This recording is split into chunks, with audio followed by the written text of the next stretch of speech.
depending on what your mental emotional state is, even now when you're conceiving or conceived already, it reflects on how your child will be. So you're already parents, even though you're not parents yet. And it happens from the inside out. So whatever you are, your kids will mimic. So trust is a very powerful energy, you can say, on raising a child. It's very powerful in dealing with relationships. When you guys first met each other, you had trust for each other. Right? When you're making love, you have trust. You have trust that this person's going to stick with me for the rest of my life. So the energy of life and the energy of trust will always support us. And again, I've told Jesse this.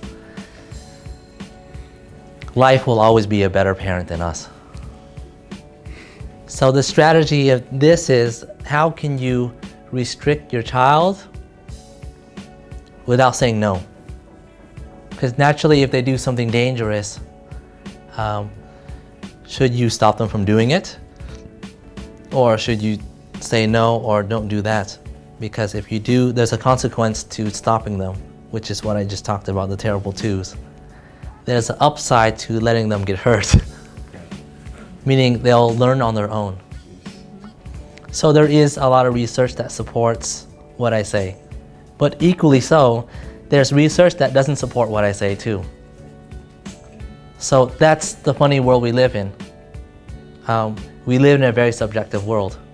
There's always something to prove what we believe in, and then there's another thing that disproves it.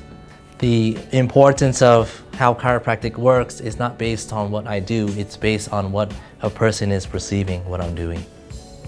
Yeah, it's kind of like if you believe that what you do as a parent reflects in your child, it's gonna make a bigger impact, because the more you know the why, and the more you understand the why, the more powerful it is.